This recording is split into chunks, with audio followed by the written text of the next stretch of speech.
Welcome can_regile.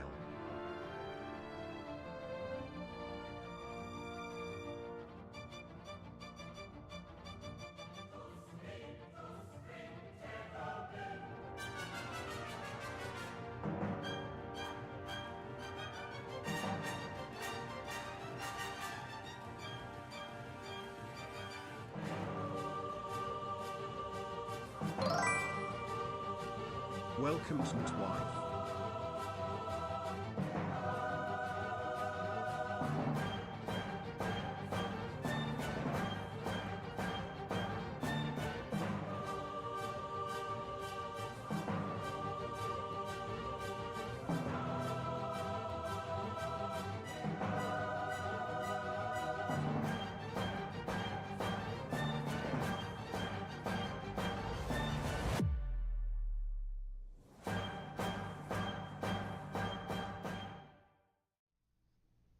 All right. Oh, my camera's all weird. Let me see if I can fix this. Come on, buddy. There we go. Sometimes it like messes up and the light helps it. Come on. Let me activate it and deactivate. Not that one. Come on. Let me just check this real quick.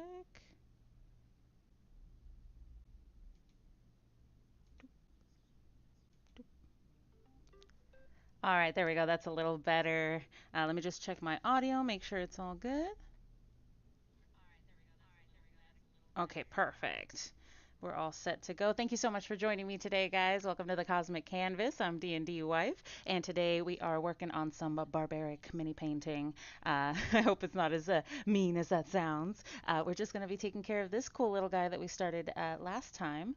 So thank you so much for joining me today. I really appreciate you coming into the Cosmic Canvas every now and then, even though the motto of our channel is to go into other worlds. Every now and then we bring pieces of those worlds out into our own as mementos. And so that's what I think miniatures are. We bring things from other worlds to life through painting. So today we are working with this little guy. I've been doing a mixture of the quick paints and also just regular miniature paints to create the effects that I like. So we're gonna keep doing that. Today, but when we left off last time, I was doing the blonde hair on this guy. So we've got a good coverage amount, and I started off with a really, really light yellow to do the base color. And then we're gonna add a little more, a little bit of highlight in there. We're gonna fancy ourselves a bit of a hairstylists today. So that's what we're gonna do. Uh, let's go right ahead and get into it. I just want to make sure this guy stays in the camera as much as possible. Okay. First rule of the channel is we've also got some warm water over here that helps us take care of our brushes, make sure that all the paint gets out of them. And frankly, I really like the red Solo cups. They're not just for parties, they're really good for art because the ridging on the side here is actually really good for cleaning the tips of these brushes. So that's just a little cheap trick there to keep yourself within budget when you're doing art. All right, so let's get into it here. Let's see. I am gonna have to go back with some of the quick paint and do like maybe some of the lip and the ears that I left unpainted there. But that's probably a good idea as we were doing the blonde. I didn't wanna overdo it. Okay, so let's continue doing more of the base coloring. Let's start off with the fur loincloth here. Gotta love it. Gotta love that boldness here. Okay, so I'm gonna get some matte straight black. Oof, yeah, this is all sorts of weird. Let's clean that off. I didn't even shake it first. I wanted to see what the paint looked like. I haven't used this black in a really long time. Let me just tilt this up a little bit there. There we go. Give me a little better profile here. All right, give this a good shake. You know, if you're not shaking it, you're not hearing it in there, you're not shaking it hard enough. Shake it, shake it. All right, all right. Ooh, give us just a good workout here on Saturday. Thank you so much for joining me today. I really appreciate you guys coming in on a Saturday. I know it's tough. It's really hot out there for some people, and sometimes you just want to relax. And so I hope that this is a relaxing stream for you. Let's get right into it. The black was a little weirdly mixed. I might have had to mix it a little more while I was shaking it, but we've just taken our brush and kind of mixed everything together that came on out of here. I'm going to wash it off just so that I can get any debris or junk that got stuck on it away. And some warm water really is good for removing all of the pigmentation from your brushes, so I definitely recommend them, okay? Warm water is like amazing for your brushes. So, okay, let's start off here with the loincloth. I want to make sure I keep within the lines, but I also want to give it that like seamless look that the real world has, because when we don't, it looks uncanny. It enters the uncanny valley where we just can't reconcile it with reality. It either looks too close to reality or not close enough to fool us. So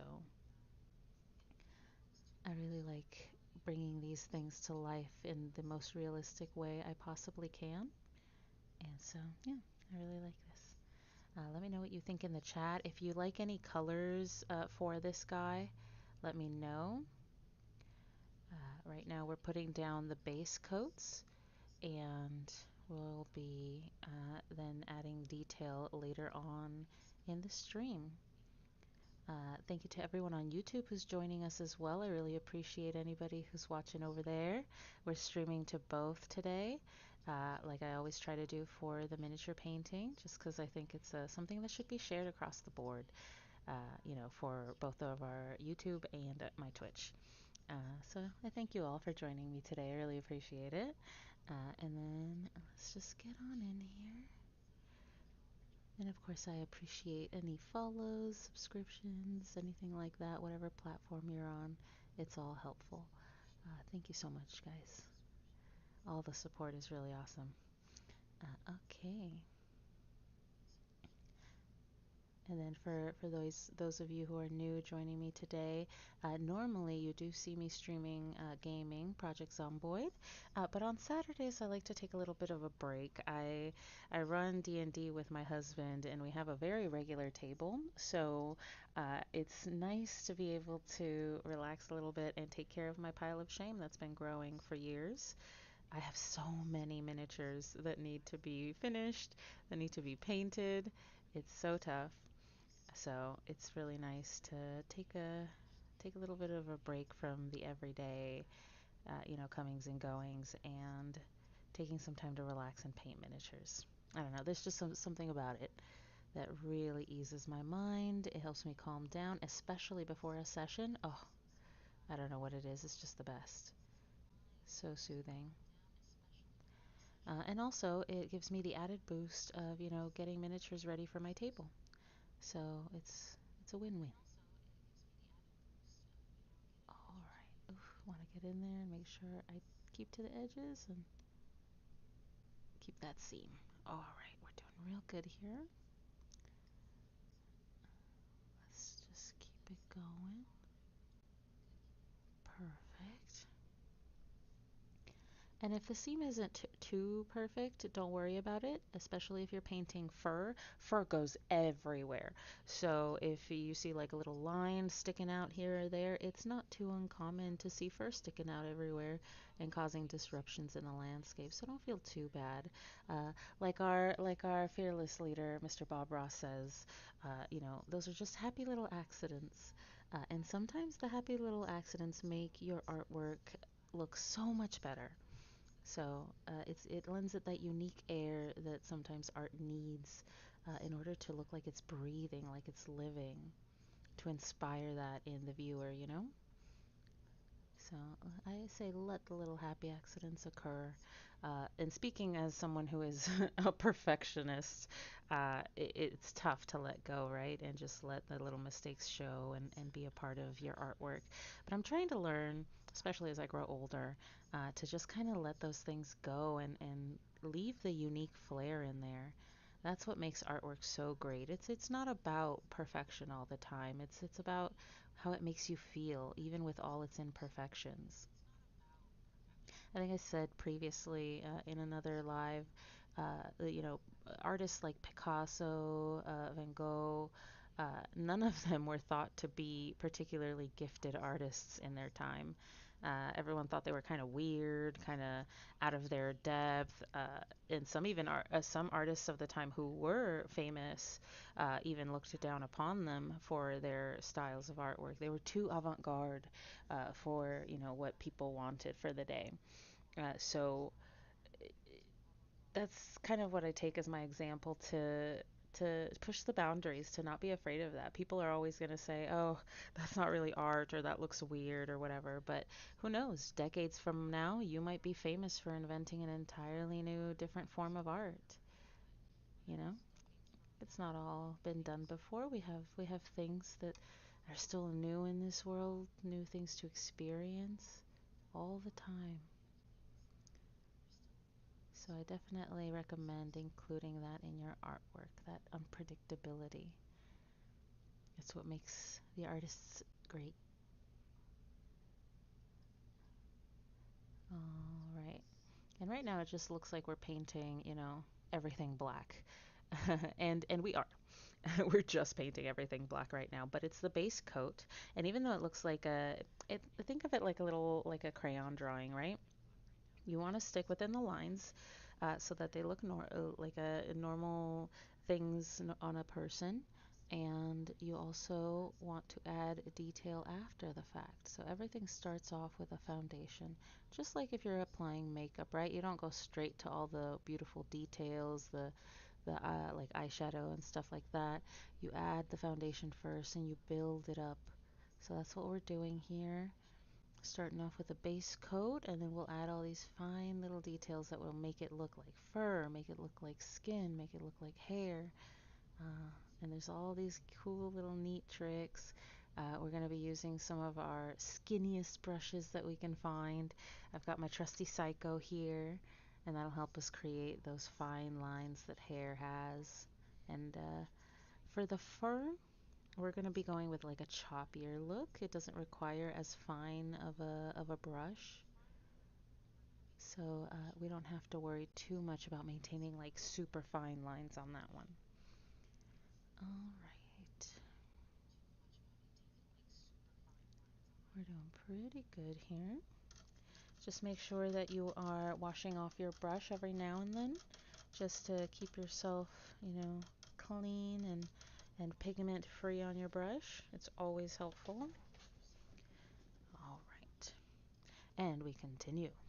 I'm going to add a little bit of water to my brush just to keep it pliant, keep the paint pliant as well. If your paint is a little tough to work with, a little warm water goes a long way. Sometimes you don't need it to get any relaxants on your paint, depending on what you're using. So, especially acrylic, it's really good to work with. Okay, just kind of filling in all these parts of the black fur here. And I just want to let the brush go where it'll go. If you're hot out there, guys, I hope you're staying cool and well watered, so to speak, well hydrated. It's tough out there, especially if you're working. Oh, my heart goes out to you guys. Stay cool out there. And if you're in a place that's not hot, oh, I envy you so much right now. I'm pretty lucky. I have AC and everything, so I'm not too badly off. But I've spent many a summer without, so I know the struggle. Yeah, make sure you're drinking a lot of water out there. Hydration is like the most important thing. You know, people can go a long time without food, but only 3 days without water. So we gotta be careful. We gotta take care of ourselves. Like my mom always said, no one's gonna take care of you but you. So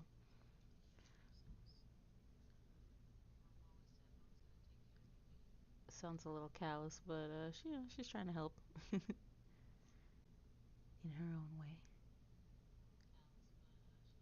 All right, almost done there with the black fur here.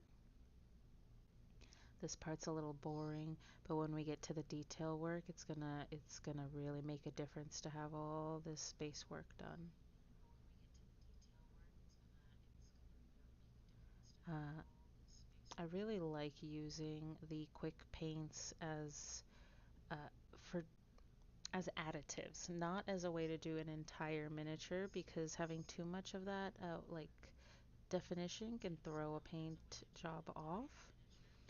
It's about doing it strategically. So I applied the quick paint specifically here to the skin tone because I really like the definition that the quick paints add, especially to a miniature that's primed in white. The the shadow and highlight play really works well with that prime tone. So those are just like the little things you need to think about when approaching the painting of a miniature or really anything you're painting as well because paintings themselves also react that same way. Hold on 1 second.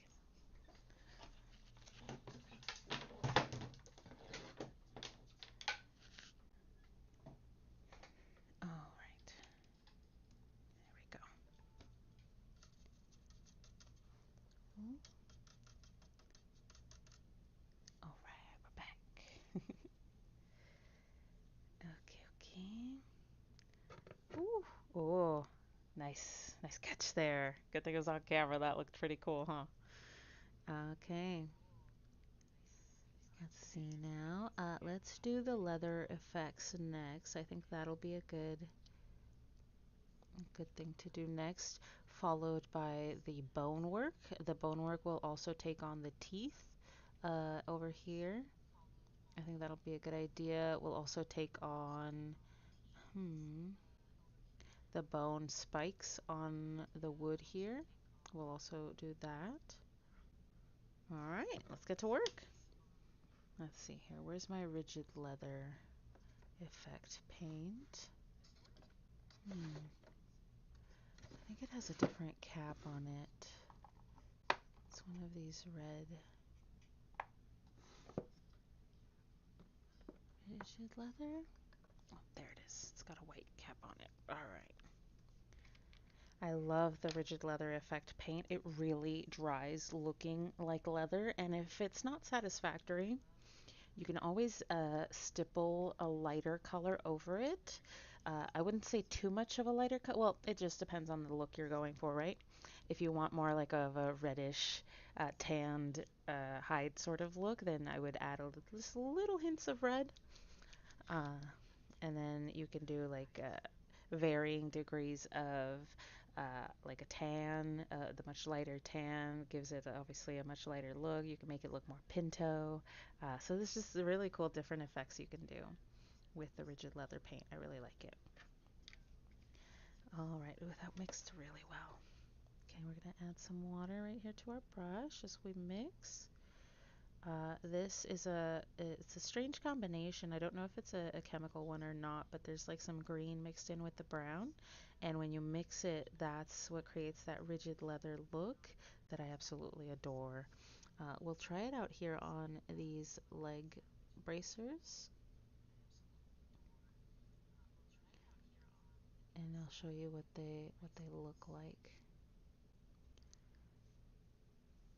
Like it might just look like brown, but it's I don't know, the way it dries, it's like this really amazing look to it. The best way I can describe it is for you girlies out there that wear makeup, it's like the difference between matte lipstick and glossy lipstick. The paint dries matte. And so that's why I love it. I think it looks great. So let me just increase the light. Oop, that increased the tone anyway. There we go. Okay, that's a little extra light there for us. Okay. All right, let's keep going with this rigid leather look here. I'm like lightly touching the brush to the edges here, not too much. That way you don't cause the paint to like, this is gonna sound crass, but like splooge out the sides. You don't want it to overflow. So so yeah, you just kind of guide it over very gently.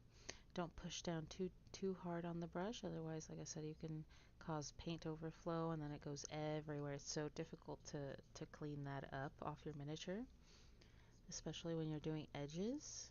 You don't want to leave too much of overflow on your edges because then it blends things in a little too much and then they all look like one solid piece. It'll look like the leg is blending in, and we don't want that. Right. Ooh, so good. I just love how this paint dries. We'll let that kind of go. We'll do the next leg. I really like the pose of this miniature. It lends itself well to painting. There's some that just don't. Like there's if you get like a crouching miniature, those are just a nightmare to paint because like the inside the belly is so difficult to get into if you're not careful. All right. Let's keep this going here. Painting the edges, making sure to keep the overflow to a minimum. I hope this is really relaxing for you guys today. You know, on Saturdays, especially summer Saturdays, I feel like everybody wants to go out, but I'm a bit of a homebody and a little bit of an introvert, so I like just chilling.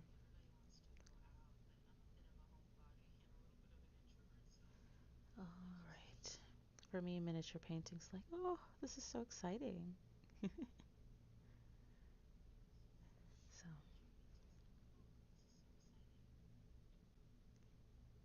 all right, there we go. Painting the edges of things can get a little hairy. And then I'll do some metallic accents as well, give it some definition.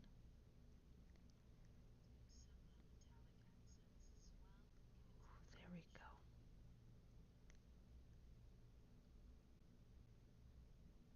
All right, good coverage there. Working the edges lightly to get that line we like.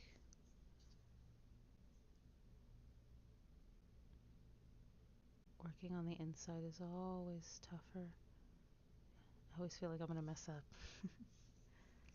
Ooh, especially when it's so difficult to reach. Or when you have to paint upside down. That's crazy. All right. And look at that. It looks a little close right to the skin tone. So what I might do is I might add a little stippling just to kind of differentiate it from the skin. That way it doesn't look like all the same. Where else? I want to add like leather ties to the beard. I'm also going to add little metallic effects, so it's not all going to be leather ties. Or should they be metallic? Huh. We can do like a mix and match. I think that would be good. Add some water there. Okay. Let's see here.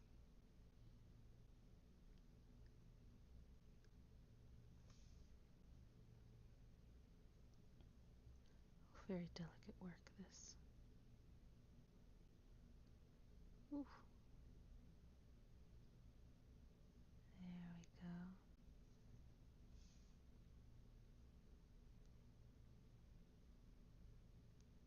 So nice.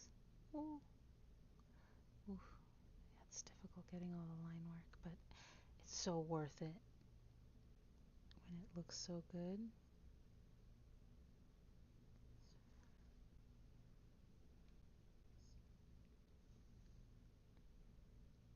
Gotta be very careful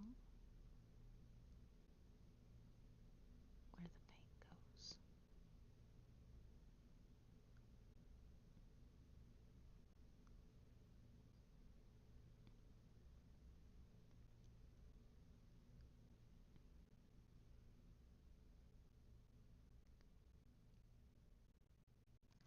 Right. Oh, I'm gonna clean that off a bit. Gotta make sure you regularly maintain brush cleanliness. But we're doing good. We're doing good here.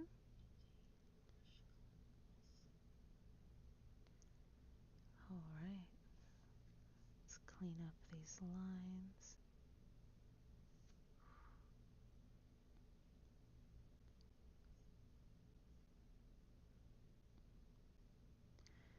Okay, look at that. Let's see if we can get it to focus here. There we go. Oh, look at that. Let me see if I can angle the light this way.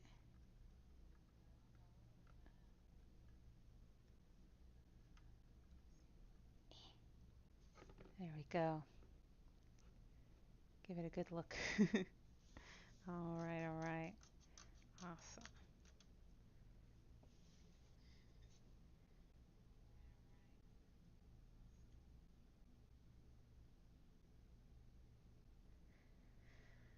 Okay, let's see here. Where else? Oh, the leather money bag. That's probably something we should paint.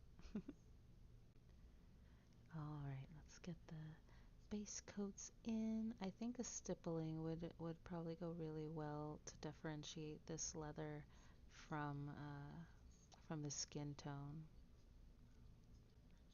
It'll add some definition to it, I think. That will lend itself well to the miniatures look.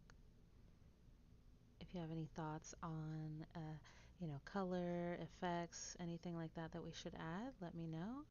I'd love to try and incorporate it, see what we can do. See how we can challenge ourselves, push ourselves, you know?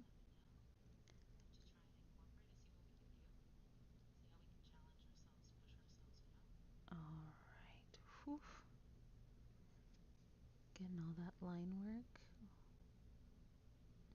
I can't wait to start painting the bone effects as well. I think that'll really start bringing all of this together, giving you that barbarian look. We'll do the wood first, actually, so that we can put the bone spikes in afterwards. I think that'll work best. Alright, and now just the top of the leather bag.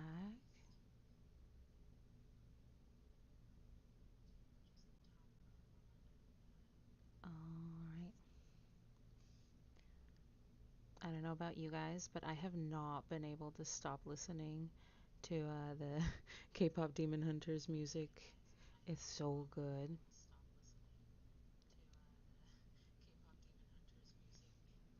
It's like one of the best animated movies, I think, that's come out recently. It was so awesome. All right, I've got the bag pretty well done here. Give it a good swath of paint, make sure that it's looking pretty good. Let me see, I'm gonna add a little bit of leather here that's holding the belt together. I think that would be best. Otherwise, it just looks like it's, I don't know, being held up by nothing.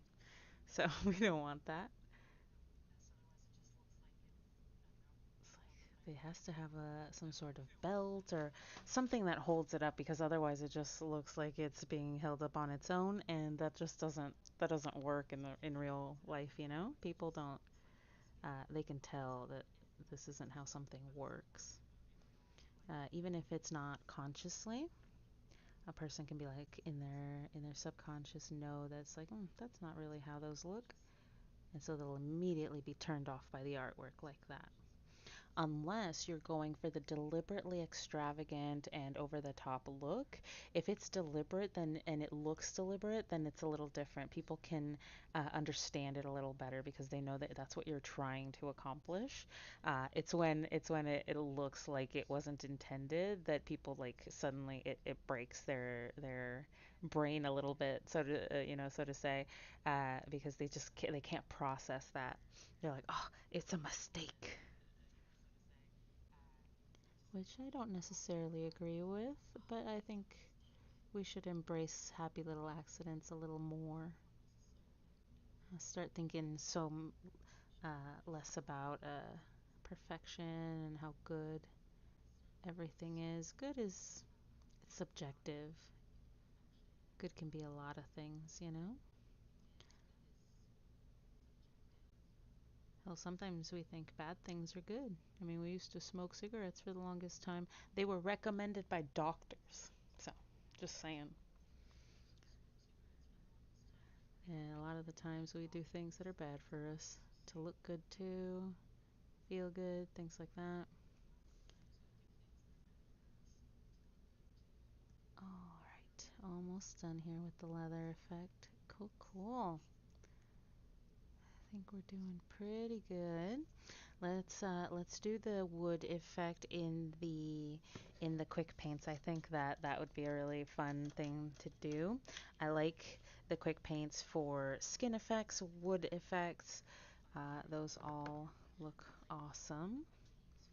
Let me see. Where do I have? That's hardened Playtime is the best. leather. Hi, wifey. Oh, hi, you girl. You got a break? Nice. Thank you so much. Yep, yep. I'm glad. I'm glad. I hope it's nice and relaxing. Glad you got a break too. It's tough out there. Let's see. I'm trying to find my wood effects paint. I know I have one. Where'd you go? Dark wood, right there. I'm like my kitty's meowing for food. Where'd you go? Yeah, I'm glad. I hope everybody's enjoying the painting stream. I really appreciate it if you're joining me. Gotta shake it good. If you're not just hearing the paint, you're not doing it right. All right. Maybe three drops sounds about right there. And I'll use a slightly larger brush. Let's see here. I think yeah, this will work. Let's wet our brush there. Get it nice and saturated. It's really cool. It's a noticeably like visual effect. Oh, got a little spill over here. Okay. It's a noticeable effect when your brush is saturated with water. You can see it as it seeps in. So you can track it that way to make sure that it's saturating properly with water before you use it. All right, we're going to start applying the dark wood quick paint. It's already looking so good. I love it. I love the effects of quick paints on the white primed miniatures. When it has gray primer, it doesn't always work, but with white primer, it just looks so good. Okay, we're gonna go in here. Oof. Okay, get that wood effect right there. Now we're going to work the edges here, and because this is a much more wet paint, as it's supposed to kind of seep into the cracks and stuff and move, you're going to want to angle it away from the hand so that if it does, spill down or run, that it's not running into the hand and disrupting the skin effect that we left on it with the quick paint, the other quick paint.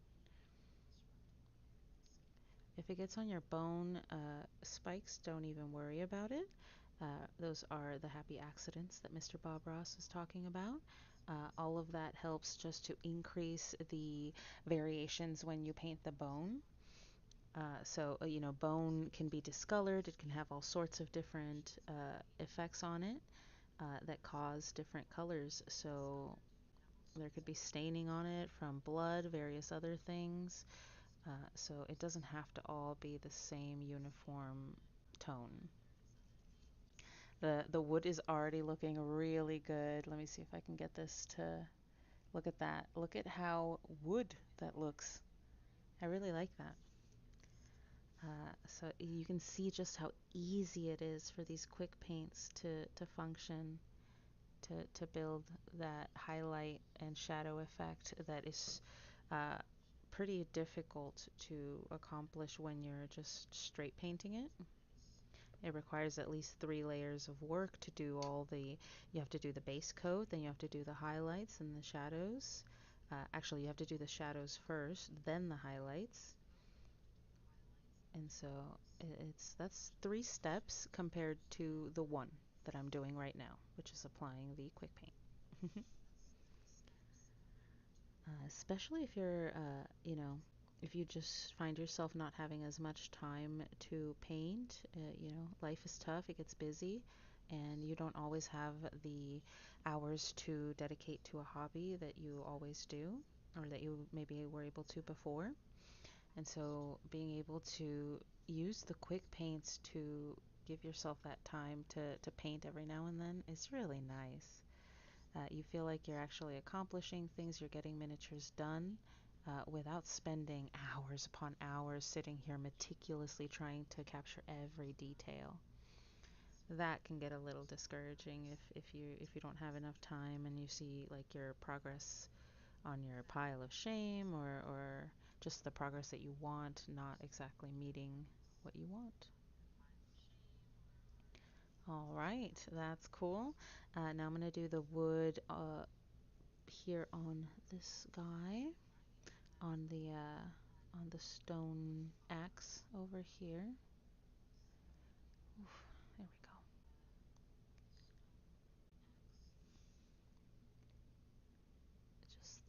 Just painting the tip of this one.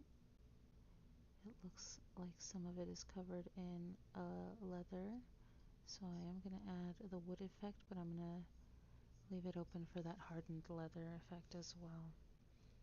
Okay, now we're going to move over here. Oh yeah, it does look like there are leather tongs holding it. Don't laugh. That's actually what they're called. I mean, you can laugh. That's fine. They sound funny. Leather thongs. Not to be confused with the thongs girls wear. Different thongs.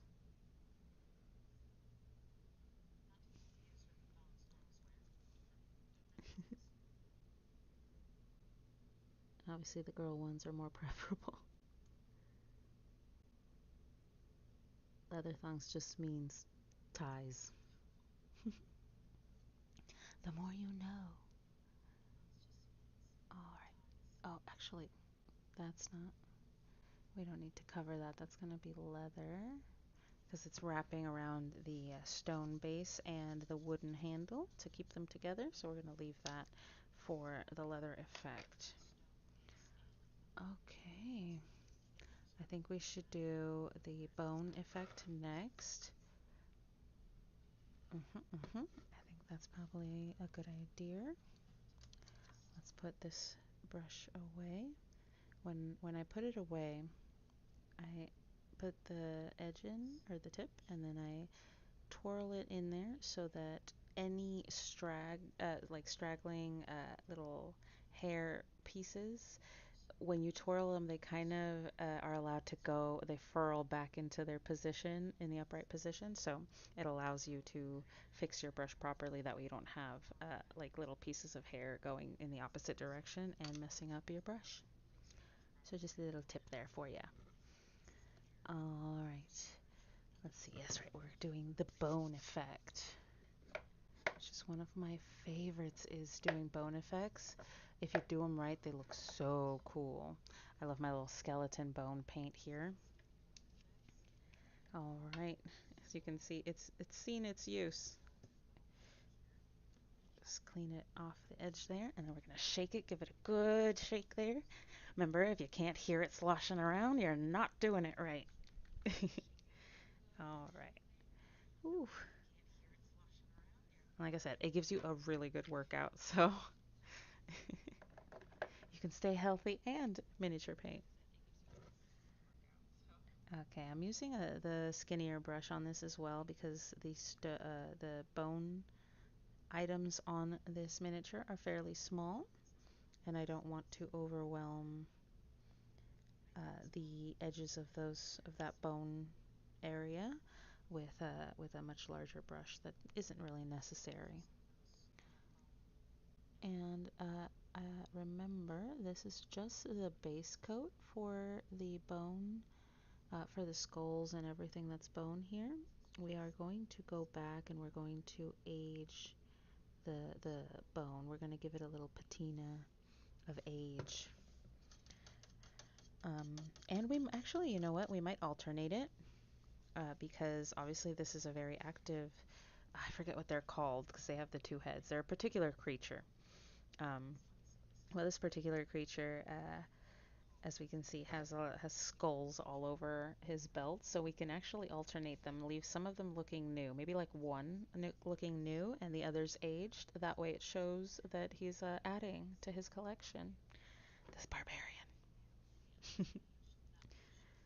All right, let's see. And if for the bone color specifically, if you make it more watery and apply it in various layers, it's actually so much better for including the detail and keeping all of the subtle little like ridges and stuff for the bone in the miniature. That way you don't lose it when you're applying paint. It's really cool to leave those details in. Just adds to the realism of what you're painting, and it keeps people engaged. They're like, "Ooh, that looks like a real skull on this guy." And you're like, "Yeah, that's all, that's all my painting skill." And then impress people. All right, all right. I do hope everyone is enjoying the stream today. It's nice to just kind of relax on this Saturday. After this, you'll probably, go out with your friends, hang out. Or you're probably already maybe hanging out with your friends, or chilling with your, significant other, going out, having a good time, especially in the heat. I know people love going out, going to cool places, water parks, beaches, etc. So enjoy yourselves, stay cool out there, stay safe, and I hope you're having a blast. Hope you enjoy yourself. And if this provides you a little bit of relaxation, just a moment to breathe to yourself, that's all. That's all I like. That's all I want for you. Because it helps me relax to paint as well. So I had like a student not that long ago who was using these streams to concentrate on his studies. So I was like, oh, that's really nice. I'm glad I help. All right. Whew. Trying to make sure I keep those lines. I always say it's really funny because the art professors and art teachers I had always lamented that, we came to art so late as teenagers when we should be starting art as children, and we sort of do, right? We color and we paint our finger paints and stuff, but we're taught from a very early age to paint within the lines. And my teachers would always lament that. They would always say that the worst thing to do to a kid is to tell them to paint within the lines because then you put them in these boxes and they think that's the only thing they can do. And so it stifles creativity, is what they would say. So they would try to unlearn us or get us to unlearn the getting in, painting within the boxes viewpoint. So it was really nice. It kind of taught me to grow as an artist, to push those boundaries and not worry so much about being perfect and, like you said, staying within the lines. But miniature painting is the exception to that rule. You want to stay within the lines for miniature painting because if you don't, if you go outside those lines, it can cause issues with the way that your miniature looks. So, for example, this guy's got this loincloth on him, and even though it's fur, this wouldn't cause any issues because it's fur, right? When if there's little spikes going everywhere on his belly, it wouldn't look horrible or out of place because it's fur.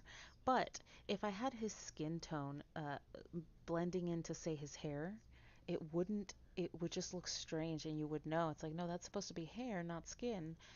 And so it would throw you off as someone who's viewing it for the first time or just taking a look, right? So you want to make sure that for miniatures at least you stay in the lines. Any other sort of artwork, go nuts. Get out of the lines, push those boundaries. It just makes for better artwork, I think. But for miniatures, in the lines. All right, let's see here. Oh, we've got to do the bone spikes on the club over here. I love clubs as weapons. I think they're fun. They always call us back to the Neanderthal times. Uh, so I think they're just fun weapons to include on miniatures. Plus, they're really fairly simple to paint. Okay, if you know what you're doing.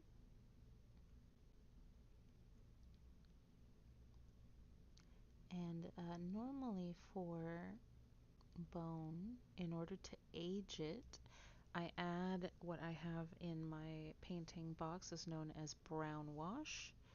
Uh, I use that brown wash to make things look, yeah, more brown, but also to look like, to give it like a dirty look and an ancient look, a used look. Uh, and so that's I think a little better. I also use the brown wash to add highlight and shadow to hair, specifically blonde hair. If you add it in just the right concentration, not too saturated into the hair, it creates this really beautiful dirty blonde look that I'm actually going to try for this guy here. So I'm going to show you guys exactly what that looks like, and it's gonna look amazing. All right. For the spikes, I don't mind it too much if they're not, if the bone isn't like completely smooth, because I kind of want it to look like really jagged edged and stuff like that. I think that looks a little better because he's been hitting things with this club, right? So bone shards must have been breaking off, spiking off, things like that. So yeah, so for that bone specifically, you don't have to worry about being too crazy. All right. We're looking pretty good here. Getting this bone effect. Let's see. There we go. I'll hold it this way. It'll allow you kind of to see what I'm doing here. Oof, there we go. For the smaller spikes, it's a little easier because I can encompass the whole thing and just let the paint kind of ride. Wow. Okay. There we go. All right, all right. looking pretty good. So you can see I've got some miniatures over here in the background as well that are awaiting painting. So I've got these really cool dice jails that I've got to work with. I need to get them primed, but I definitely want to do a little bit of different styles on them. So I'm thinking one can be like a bamboo look. Tell me your thoughts in the chat. See what it's looking like. All right, all right. Let's see here. More spikes, more spikes. And we're looking pretty good on this guy. Doing a lot of progress. We might not finish today, but we might. Just depends. Just depends on how well this goes. How far we get. All right. I think my favorite feature to paint is bone and blood, which sounds really morbid, but I really like the effect paints for those two types of material. I have this really cool glistening blood effects paint that looks so good when applied. Uh, at first, it's magenta when you put it down, but when it dries, you get this amazing glossy red look that just looks so like blood. It works wonders. And my favorite part is you don't have to layer that paint. You don't have to do anything extra to make it look like blood. It dries looking like blood. It's phenomenal. All right, there we go. Looking pretty good. Give it a little water here. Make sure we're keeping our paint pliant. It doesn't have to be smooth, but we don't want it to be too wet either, and then it runs everywhere. Or we don't want it to clump up too much either. There we go. Awesome. Okay. Getting this guy here. Oof.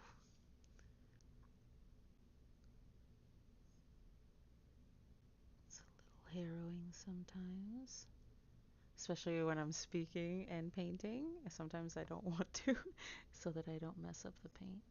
So bear with me if I fall into sudden silence. Alright, this is so nice and relaxing. And like I've said before, I always encourage people to go and do creative things. It doesn't have to be miniature painting. It doesn't have to be painting at all. Just something creative for you. Hell, I've made jewelry before. There's all sorts of different things you can do. But just do something creative that relaxes you. That goes a long way to giving you some good self-care when you take the time to invest in what you appreciate, what you like. And then, display those around your home, your place. It shows, that you care about yourself, that you are proud of what you do. And it's just also showcasing your artwork is always nice, especially in your own home. If that's what looks good to you, then by all means, put it up for people to see, for visitors to see. They're great conversation starters. I have a few pieces out in my living room that I absolutely love. Uh, that people are always making comments about when they come over. Like, I have this mostly finished Deadpool painting that I have in the media portion of my living room. We have different like themed areas of the home, and so that's always a good conversation starter. So I always encourage people to make art, display their art. It doesn't have to be painted. Like I said, it could be sculpted, it could be miniatures, it could be models. My husband is a big model fan. Egal makes Gundam models. that look so good. The detail work on them is fantastic. So I just recommend doing that, you know? And I know it's tough sometimes to have a place to display your passions, especially if you live with roommates or you still live at home with your parents and maybe they're not as supportive. That can be tough, right?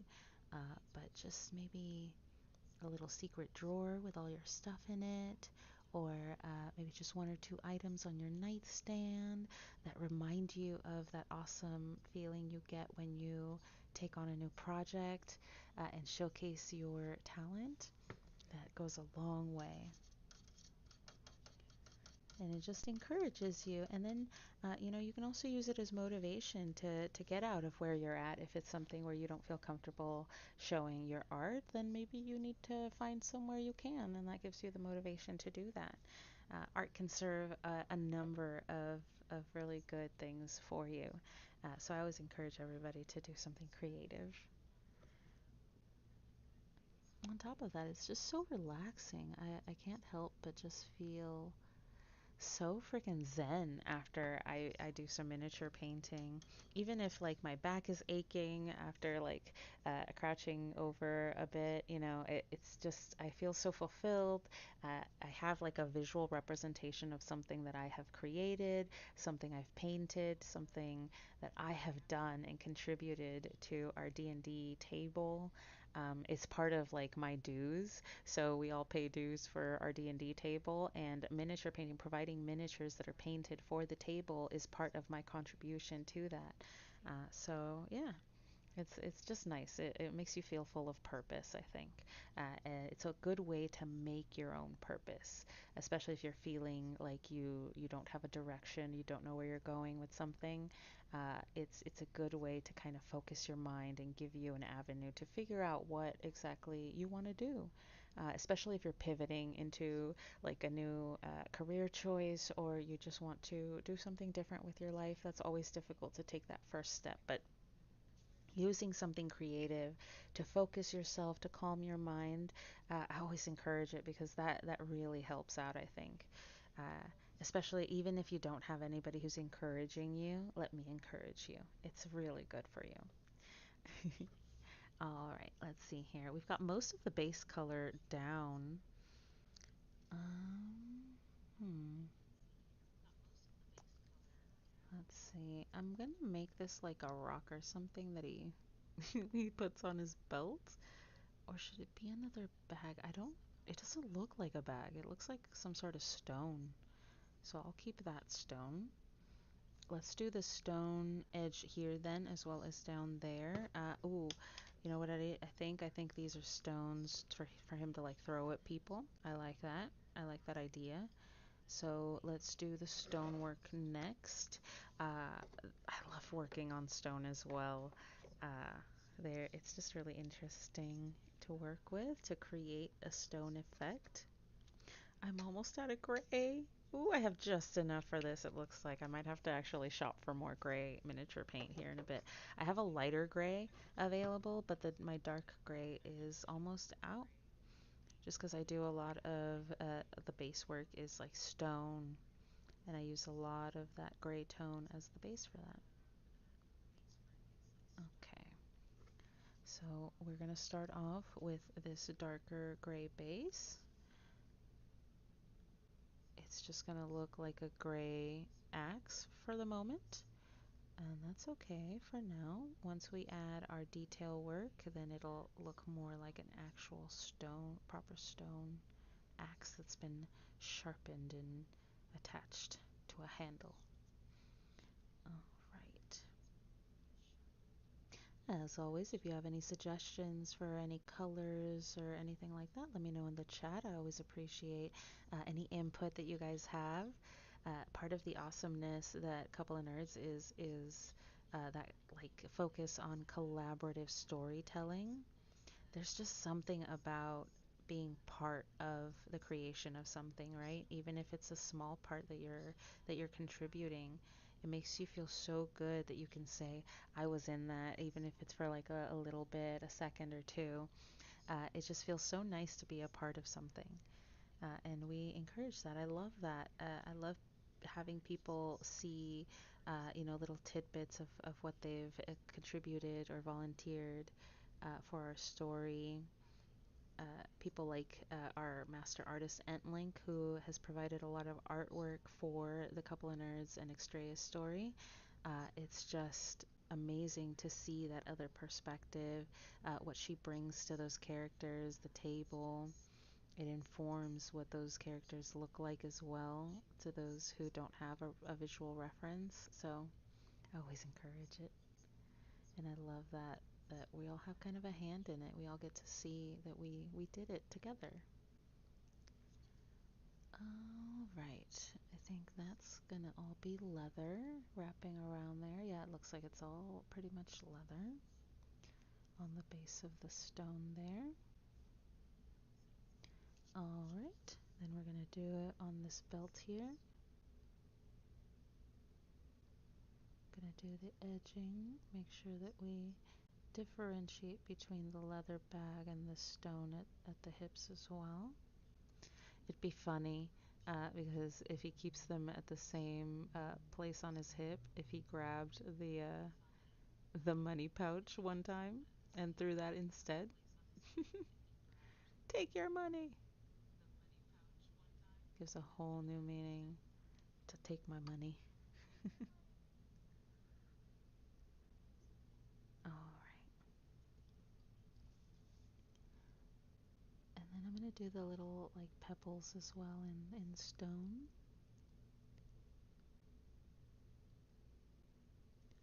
Whew. Keeping lines is difficult, especially on miniatures, and it's more difficult if you're trying to push the brush around in what direction you want it to go. I know it sounds counterintuitive to let the brush kind of go where it will, but it knows where it wants to go. Trust me, it'll flow where it needs to, and if it doesn't, there are ways to fix it. My little water removal technique for miniature paints works well, especially if the paint hasn't dried yet. You can always add just like a little bit of water and rub it off with the brush, and then slowly dry the brush and remove the paint from there. You can also paint over things that just requires a little more work, and also might add to like a little bit of clumping on your paint. So there are all sorts of different ways to do things. But yeah. Let me just fix this here real quick. There we go. All right. Okay, so, we've got a little bit more bone to do actually. I forgot about this, but we have the teeth to work on, and teeth are a form of bone. Plus, this particular creature has tusks. Ooh, I might actually want to use my Psycho brush for this. This might be too big of a brush. Holy cow. Can't believe I'm saying that. It's one of my thinnest brushes. Just make sure everything's facing forward, and we're gonna go in, we're gonna twirl like ballerinas. Lovely ballerinas. Alright, let me get my Psycho. This thing has got such a small brush head that you can barely even see it. I mean, I don't know if you can even, yeah, like barely see it against the miniature here. Yeah, it's so tiny. But we still want to dip it in the water, give it that warmth. And then I'm gonna dip it in the bone here. Oh, it's beautiful. It captures paint really well. And it allows me to do really small detail work without having to worry about going completely over the edges, or about losing all the definition in the really small details that need to be painted. I might also have to apply the brown wash for aging to the teeth with the Psycho, which is going to be a work. That's going to be some. Ooh, all right, but we're looking real good in here. those tusks going.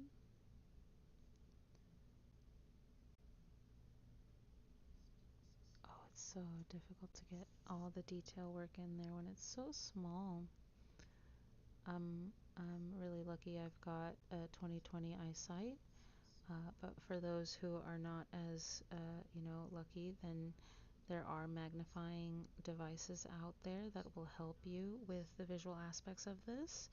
Uh, my husband wears glasses, so they help him out. But if that's a little too tough, there are these really cool devices that will hold the miniature and enhance it for you with a little bit of magnification, so that you can go ahead and paint at leisure.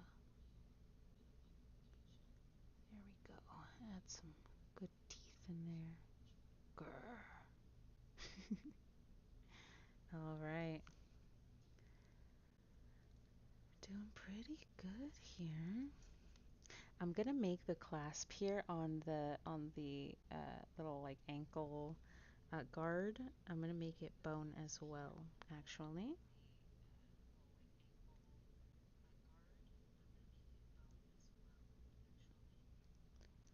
All right. Because it would make sense. They would make buttons and hooks and things out of bone to keep everything held together. All right. Doing pretty good here. Oh, and I'm excited. I'm not exactly sure if we'll do it or not properly. We're going to test it out tonight, but Egal and I are going to attempt to do a sort of a collaboration stream. So we'll see if that works. Uh, and hopefully we can see you guys again a little later tonight. I think that'll be great. Oh, I'm going to add a little clasp over here as well in bone. Adding variety in your miniature instead of making everything one singular color is also one of the other keys of painting a good miniature. If there's too much of the same color in it, it can blend everything. Even if you did stay within the lines, keep the colors different and show everything, if they're too similar, it can look like the same color from far away and kind of blend in. So if you add a little variety to the details, then you can really allow your miniature to shine, to show that it's different, that it's got variance in it. All right. I think that's all for the bone. Yep, yep. I think that's. Oh, ooh. You know, this guy's got toes. And he's got fingers too. So we've got to do the nails. I forgot about that.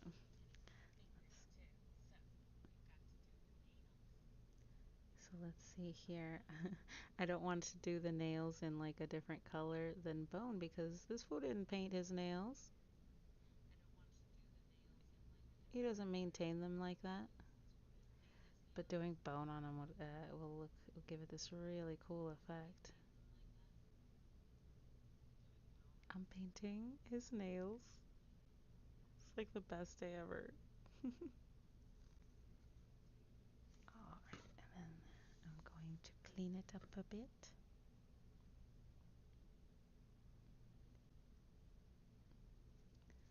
Use the edge here, wipe that away.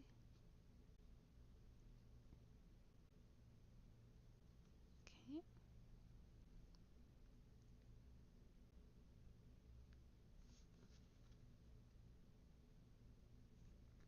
Okay.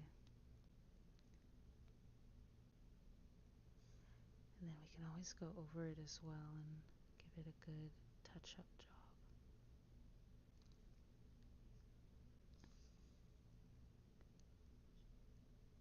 Ooh, Psycho's paying for itself. Alright, doing pretty good. Okay, oh gosh, it just gets harder when the nails get smaller. Alright, there we go. Okay, there we go. Oh, gotta do it in like really small swaths. Whew. Alright, alright, alright. We're doing pretty good. Okay, gotta add the big toe is the easiest nail on here. Damn.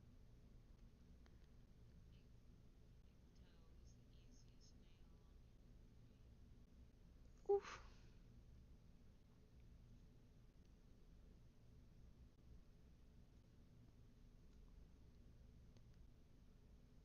Okay, gotta get all that line work really well done. Otherwise it looks strange, you know? I really want my miniatures to look like they live, like they're real. I want people to look at them and be like, oh, it feels like they could come to life any second.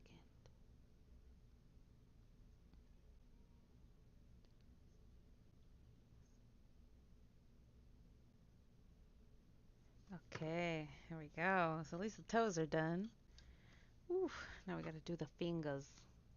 And those are a little more difficult because they're like wrapped around weaponry. Okay, let's see. We've got one here.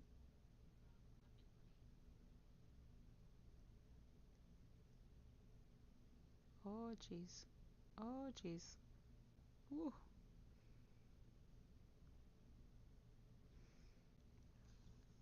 Let's see. Okay, we've got a thumb here. Ooh.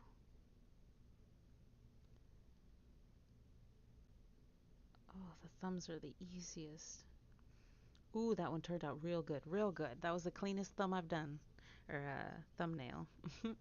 Thumbnail, get it?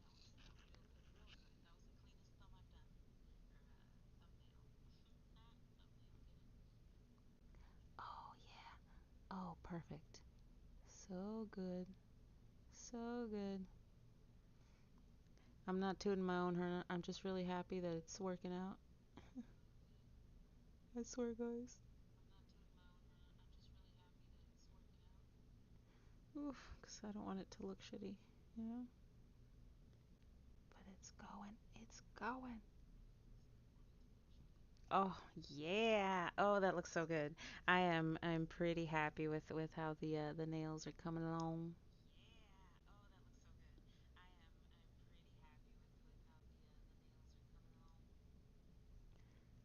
Right, all right.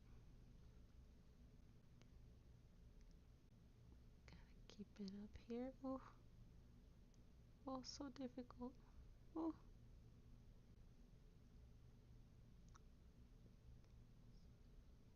gotta be subtle.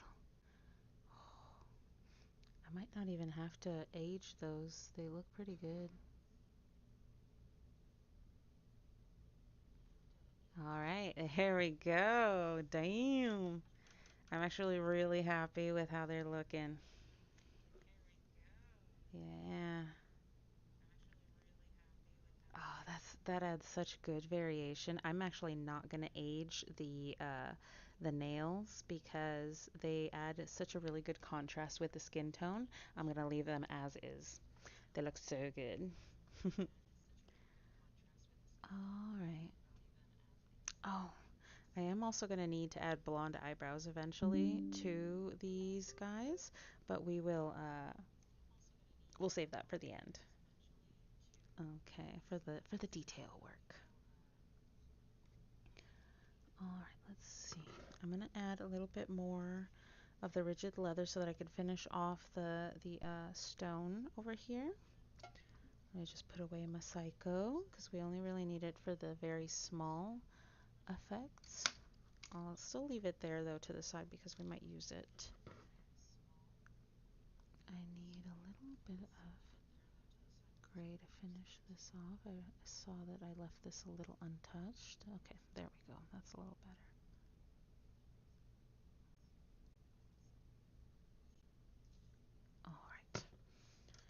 do a little bit more leather. Finish the weaponry off a little bit, at least for the base tones. Give it that good shake. Good shake. Alright.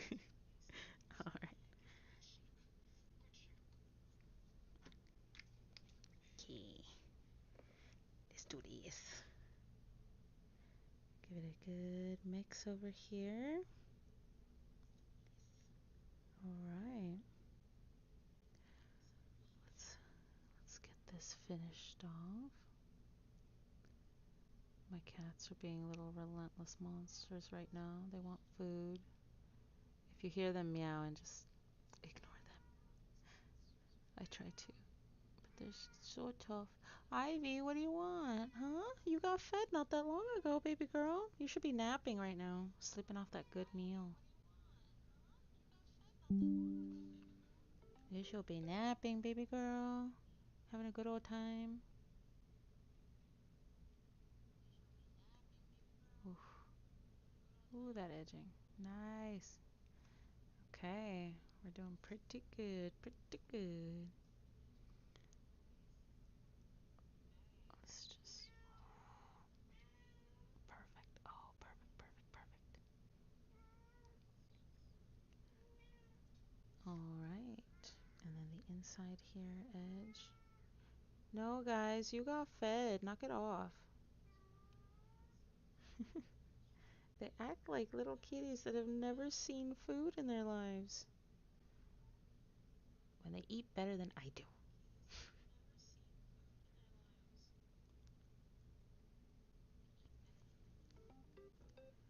Alright, alright, alright. Doing pretty good on this leather effect.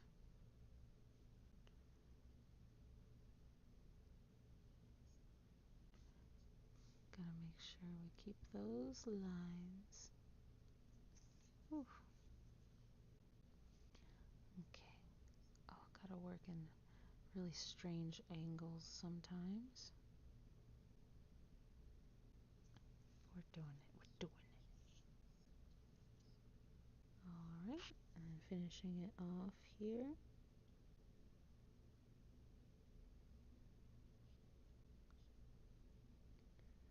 Whew.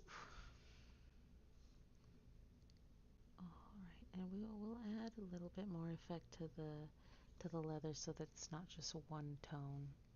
That would kind of make it look eh.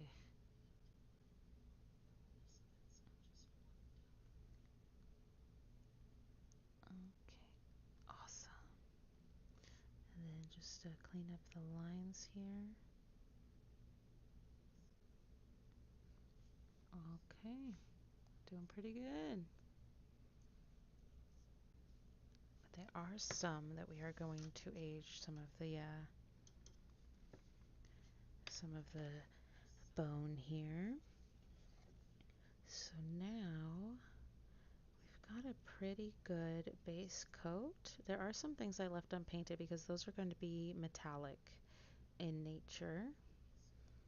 So now I think we can start the aging process. So let's see here. Where is my brown wash? That's my flesh wash. I've got all the washes. Ooh, I've even got a moldy wash, which is really cool. It adds like this really sickly green effect. That's really cool.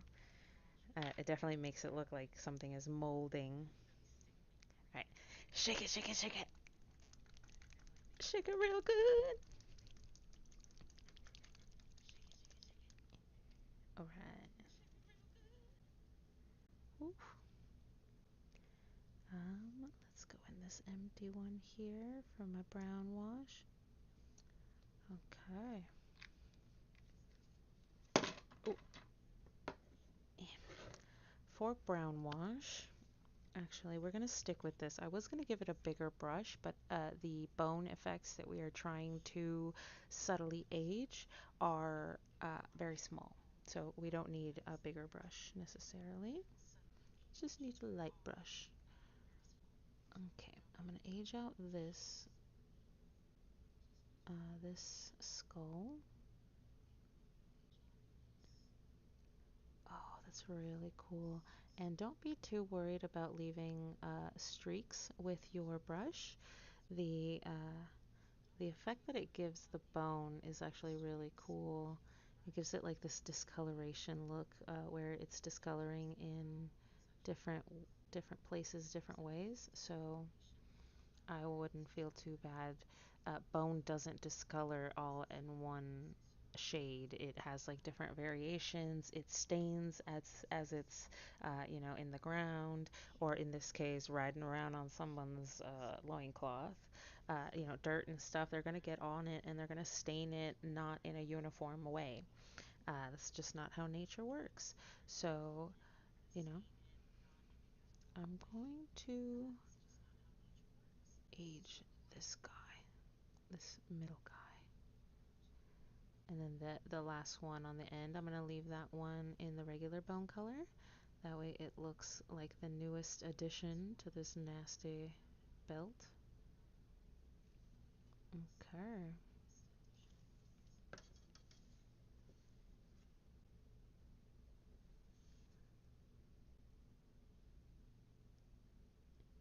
me just try to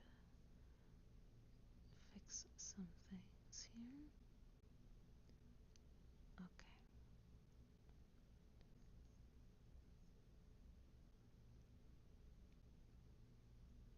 cool. All right, let's see here. So we've aged out those two.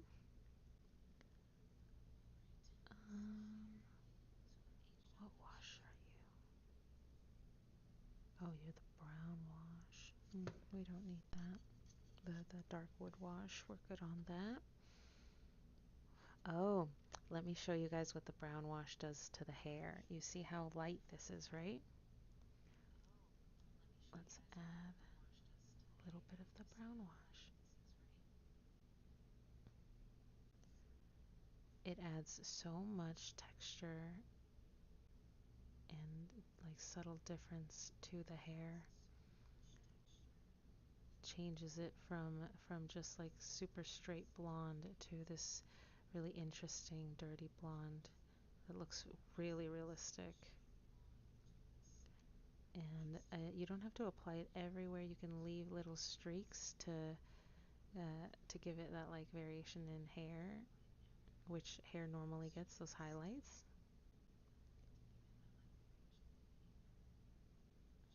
And it looks really good. Gives it, like I said, that dirty blonde effect, which I like. I like better than just straight blonde. At least for miniatures, it adds more of this like subtle color effect. All right.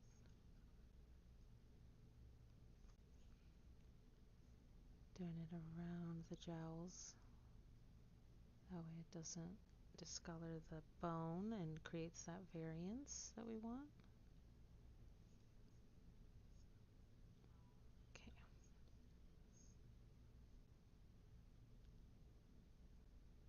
There we go. We're doing pretty good here. All right. And you can slowly see how it's changing, how there's so much more definition in the blonde. It just adds so much to it. It really gives definition to the dirty blonde. We're literally adding brown to this blonde to make it look more dirty, to give it that effect that we want. Just goes to show how far the effects paints can go in helping the look of your miniature. Remember, work smarter, not harder. The effect paints can go a long way to giving you highlight effects, all the different effects that you need. And don't be afraid to use the quick paints too, especially if you need them in a pinch. Oh, but yeah, I'm really liking how the blonde is coming along.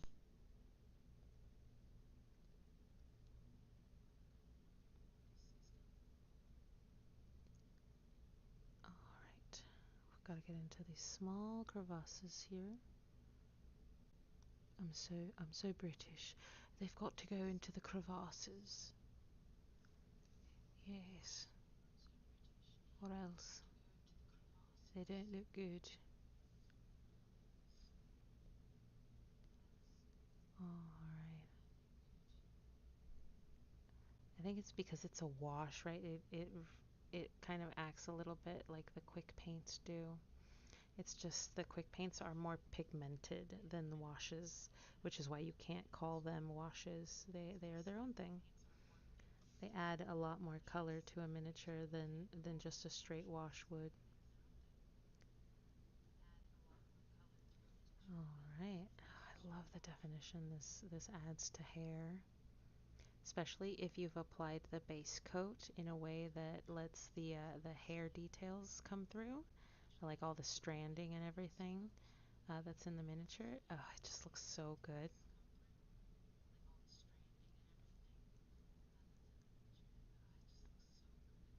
All right, all right. Getting them all into the little crevices. Okay.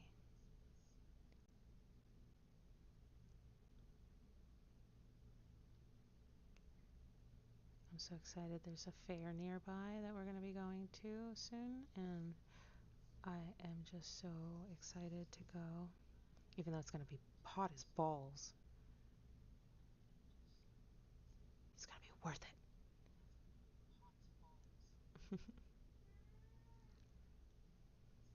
I just heard that on stream. That sounded really aggressive. It's going to be hot.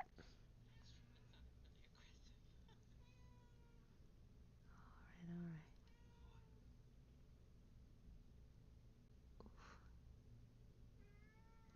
all right. Ivy, stop meowing. Stop a meowing. Welcome Oh, 11 underscore hello. recon underscore 11. Welcome, Shirikon. Welcome, welcome. I hope that's how it's pronounced. Thank you so much for joining the stream. How you doing? I hope you're relaxing this nice Saturday. That's what I'm doing here, just painting some miniatures, getting some TLC in as I get ready for a D&D session tomorrow. So I hope you're doing good. Ooh, I love the dancing emojis. They look dope. The dancing skeleton.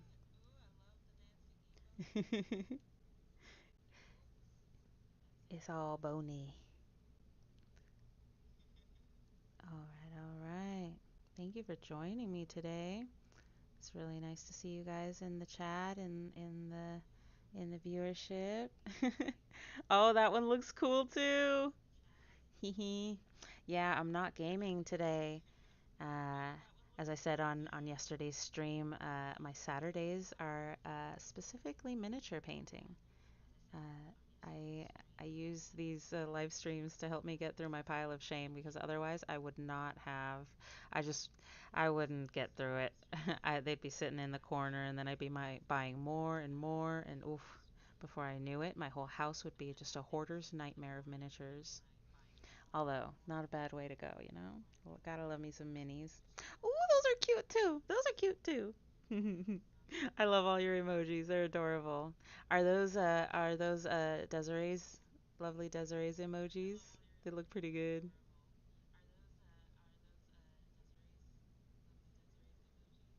All right, all right, all right. Oh, I'm just really digging the dirty blonde look for this guy. Hello, hello. Oh, no worries, no worries. You follow a few people. You got some good emojis.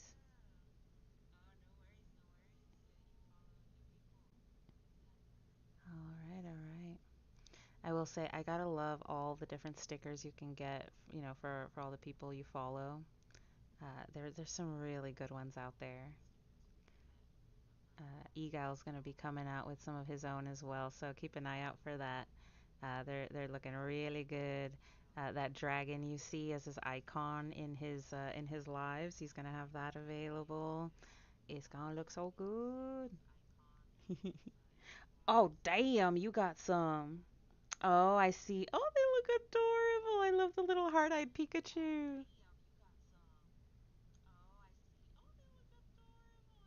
Yeah, They look so good. I also like the little emojis. I think they're a cute little addition to Twitch, and they promote like art in in the lives.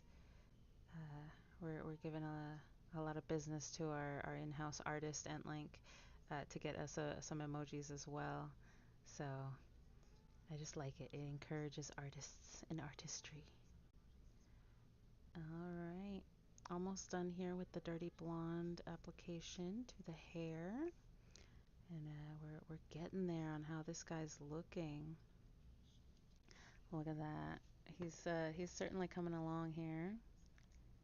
As we the blonde is looking so much more like actual proper hair.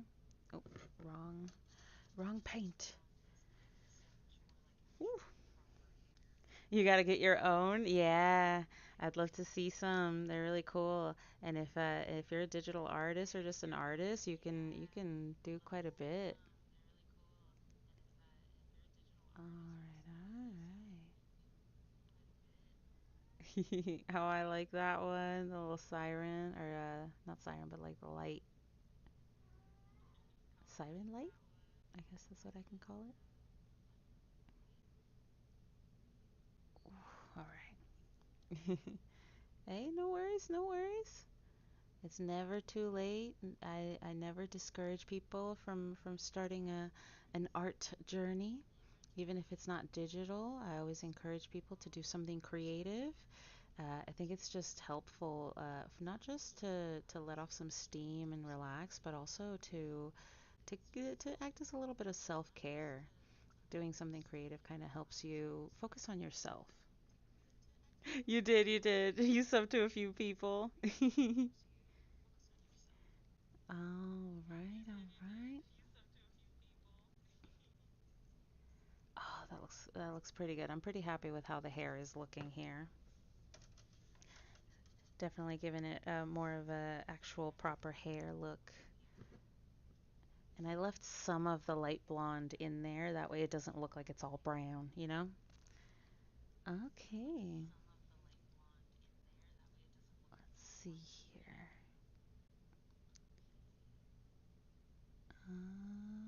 Where else? Oh, we do want to age the spikes. Oh, that's a different effect.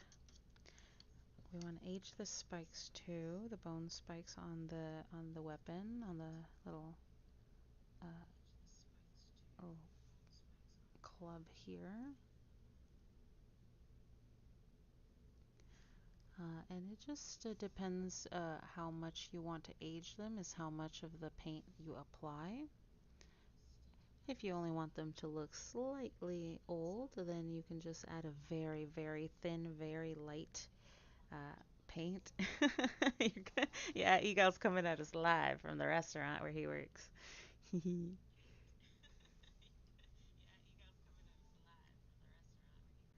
Yeah, but we'll be on a little later tonight.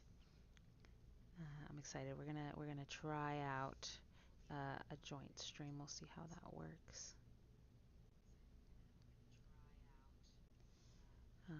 So you might see us, you might not. We hope you do. Okay. Oh, I love the look of the aged bone applied to different, because this is being applied to the bone effect versus the hair. It just does wonders. And it changes it based off what the base color is. So for the bone, it makes it look like aged bone, but in the hair, it makes it look like highlights for dirty blonde hair. And I would encourage using the brown wash on all hair, even really dark black hair as well. It can add some nice variation to it. Uh, on red hair, it gives it definition. It deepens the red as well, so it's not as bright. You get all sorts of benefits from the washes. And I also recommend having a little bit of Lamian medium around. The Lamian medium is how you create washes. It's got like this milky white clear look to it. Let me see if I can dig it out. Oh, Gotta be quick. Gotta be quick. Let me see if I can dig it out here. There it is. This is Lamian medium right here. As you can see, it looks milky white. And it's fairly liquidy because it's for washes, for making washes specifically. I've made like a purple wash with it. There's all sorts of cool effects you can have. Oh, come on. There we go. Put that back in. Okay. But yeah, I would always recommend if you want to do your do specifically colored media or washes to do the Lamian medium. Uh, Oh, you don't have the accuracy for this? Don't even worry about that, to be honest. It is a little tough. It does require a little bit of accuracy, but there's so many tools that can help you with that. I was talking earlier in the stream how there are these like holders that will hold the miniature for you as well as magnify it for you and stabilize your hand so that you can paint it well. And there's a few techniques I go over in my live streams as well that kind of help with that because I have a pretty steady hand, but obviously that's not always the case when you want to paint miniatures. And sometimes I run into an issue where like my hands aren't as steady as I'd like them to be. Like, let's say I've been working all day and I go to paint miniatures, then my hands might not be as steady because I've been typing, doing stuff with them, so they might be a little more tired and the strength might not be there. Those kinds of devices really help kind of hold it for you. And for those who have, difficulty keeping stable hands, they're actually really nice. So don't let that discourage you from painting miniatures. But like I said, the encouragement to be creative is not necessarily specific to miniatures. I would always encourage you just to do something creative that you like. It could be anything: models, needlework, crocheting, making your own jewelry, really anything that you find creative, that you find like fun to do. I think that always helps and just gives you, a sense of purpose, a sense of accomplishment, of doing something just for you. So yeah, I always encourage that. Okay, let's finish off the bone here. I just realized I left it unfinished.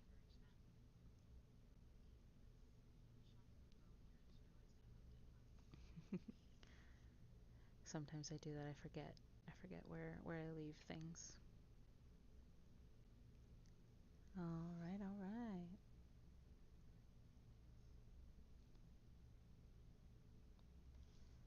Adding some good variation in this bone.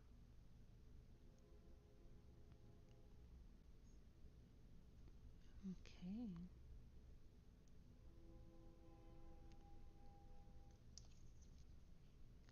Oh, I love that sound. There's a train that runs near, not terribly close, but near our home.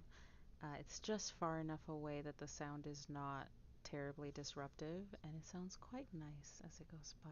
It's like, oh, there goes the train. It sounds lovely. Alright. It's like those subtle signs of life around you that always make you feel like you're not completely alone in the world. Like every now and then when I leave home, there's like no cars on the roads and everything. So it's a little difficult sometimes to not feel like you're all alone in the world. Like, where did everyone go? So it's nice to hear those sounds. It kind of helps mitigate that feeling. Okay, I'm also gonna add a little bit of brown wash to these little bone effects on the ends here, holding like these little clasps or whatnots. The edge right here of this bracer that'll give it that subtle detail that we like. All right, that's pretty good. I think now we can start work on the that black furred loincloth that he's got wrapped around himself. Oh, this is gonna be fun. I love doing fur effects. They're such a blast, and they're pretty easy to do as well. For those with trouble holding brushes or keeping a steady hand, fur is some of the most forgiving painting out there. So I definitely encourage, if you want to paint and you're a little reticent, fur always makes you feel better. I'm going to take a little bit of the gray that I was using for the stone, and I'm just gonna, oh, I forgot to brush it out, but I'm just gonna subtly run it through the black here. And if you go too ham, remember you can always go back with some black and add black back in. That way doesn't you don't feel like you've gotten rid of too much. I love doing the little dry brush effects on it. It sort of lightens up all the dark black in here. It gives it a different tone. And when you dry brush it on, it doesn't get everywhere, so it doesn't touch up everything. It definitely gives it that fur effect that we're going for. All right. And it kind of gives it that, like, you don't know where it's going. It's unpredictable. That's why sometimes I deliberately keep brushes in a bad state. If I've used a brush for a long time and it looks like it's starting to fray, I sometimes leave it that way and let it get bad, because as you can see here, I'm showing right here, this has got like all sorts of fuzz and everything sticking out, which is what you would consider a very badly kept brush. Obviously, the bristles are not lined up; they're sticking out in all sorts of directions. But these kinds of brushes, once they've gotten this way, I don't throw them away, because they serve their own purpose. These I use as my texture brushes. They add such a cool effect to different places. So because they're sticking out all over the place, I can run it over the fur and really make it look like fur. Because it grows in all sorts of directions and it's not always the same color, so it really gives it that fur look that I like. And then I'm going to use a little bit of white here on the fur as well. Let's give this a good shake. Oh, geez. That's tough having to go into work. Oh, especially on a Saturday. I don't want to go. I'm fairly lucky. I have a job that's Monday through Friday, 9 to 5. So I'm very lucky. Ooh. So I get my weekends, and then I get to do this, which is really fun. Okay, a little bit of white here, and I'm just gonna pat it out on my napkin. And don't be afraid to do a little more. Pat it out, get it like in the brush, but also outside the brush. And then I'm just gonna add some highlight here to the fur. Give even more of a striation in the color. And it just enhances the definition. The variation in fur color really helps it give it that realistic look. Oh, and it's like dry brushing is a really quick way to get the effects you want on a miniature. Like look at already how much difference we've gotten. Now it looks like this gray black fur. It looks like like a wolf pelt that he's taken and applied to himself. Look at that. Look at how good that looks. That's good fur right there. We've done well. We should be proud. All right. And then I still want to make sure I'm cleaning off my brushes properly, even if they're badly kept. I don't want any pigment to get stuck in there, because then that could come out when we're dry brushing. Like let's say we're dry brushing something really light, like the patina that we're about to do on the leather. And then let's say there's still some of the gray or black left in here. I could really mess it up and make it look like not leather. All right. Uh, I'm gonna I'm gonna do a light tan. I wonder if I should. I don't want to do white because that will be, I think, a little too much, a little too close. to the fur. So let's see if we can find. Oh, Otiuk brown. That one looks very. It's got a good tan, and it doesn't look too much like skin tone. Oh, nope, nope, nope. Gotta shake. Almost forget. My own rule. How could I? How could I? All right. Give it a good shake. There we go. Don't need too much. Just enough to do my dry brushing here. I wonder if, do I have a smaller brush for dry brushing? I do, I do. This is my big dry brush, and then I do have a small dry brush as well for the smaller effects. Sometimes, you know, if you add it too big, it can go over the lines like we've said, and sometimes it goes too much over the lines. We don't want that. So, yeah, we've got a good, I think it's this one actually. Yeah, this one is my smaller brush here. Smaller texture brush. I was like, that's not quite right. That doesn't look as textury. All right, all right. Let's give it just a little bit of Otuk brown dry brush here. And I'm gonna stipple it, so that means I'm not brushing it over, I'm tapping it over, giving the leather that subtle worn look that leather gets. That's what we want to give it. I'm just going to take a little bit of that brown and pat it out. And then yep, we're going to do our stippling. And sometimes it's difficult to do that. Just be patient. Let the brush kind of guide you where it'll go. All right.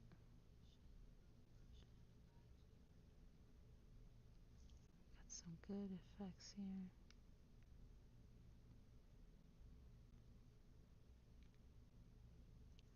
Alright, definitely gives it that. And if you go overboard on the aging effects that you're doing, you can always go back with a little bit of the leather color and get it out of there, you know, dial it back a bit.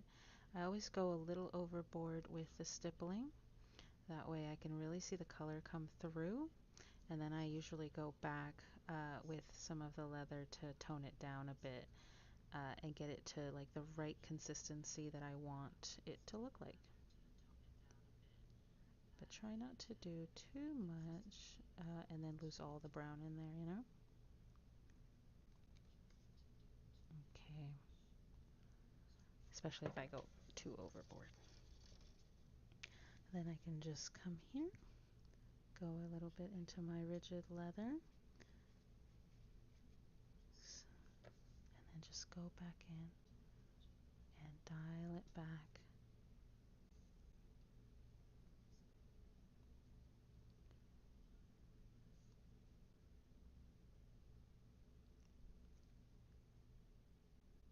And doing that, you can get the best effect for leather, for that like worn leather, that not new leather.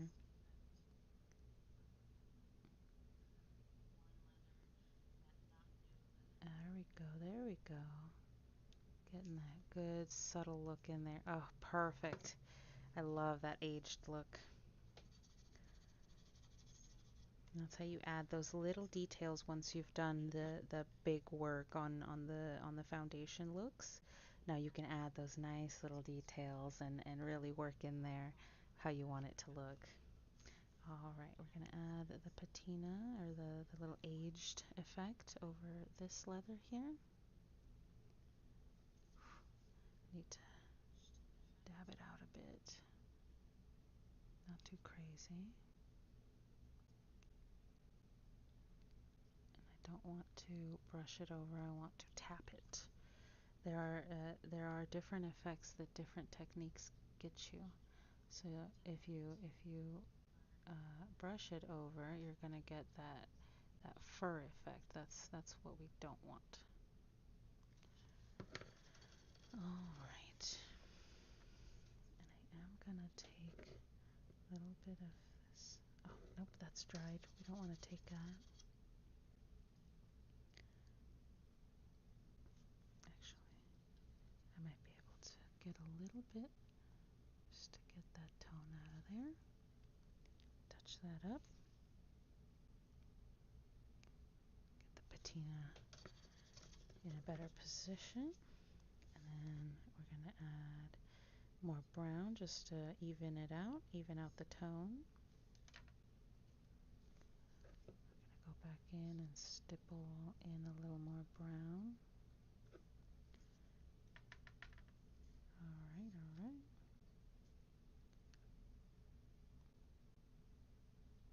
Yep, perfect. Give it a good aged look without doing too much work. Alright, we're doing some good progress here, getting some good work in. I am going to, let's see, we're almost there. Oh, ooh, ooh, ooh. I want to add a little bit of white to the stones. So, we're going to do the stippling effect again. This time a little more subtly.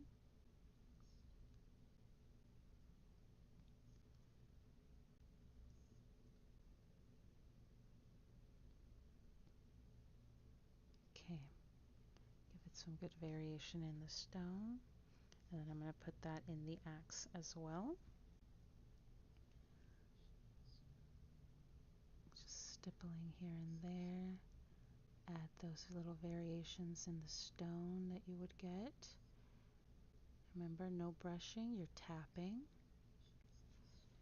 And then if it gets too crazy, don't even worry about it. Those are the happy accidents that our beloved mentor, Mr. Bob Ross, was talking about so much. You just got to let them happen. They create these beautiful variations in work that you just can't get when you plan things out too much. You kind of got to let the brushes follow their traversion. I like likening brushes to like Harry Potter wands because they fall. I find thinking about them that way gives them a little more purpose, a little more power. The brush knows where it's gonna go. You just kind of gotta let it give in. All right, and I'm going to go back in and add, at least on the top stone here, or I'm going to add a little bit of gray if I can. Let's see if I've got any left over here. Oh, just a little bit, just enough for this. Gotta be grateful for that, huh? All right. Add a little, oh, we gotta dab it out a bit and just kind of get those variations subtly put back in with the gray. I don't want it to go too crazy, so we're just gonna tone it down a bit.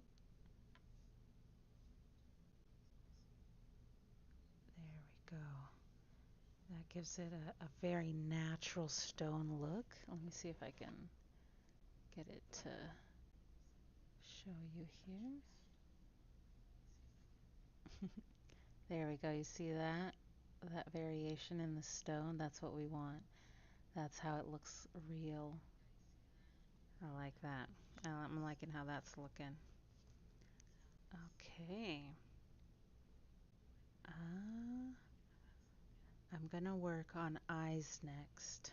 I think that's our next step here. We are getting to the end of our stream. So let me just clean off this brush.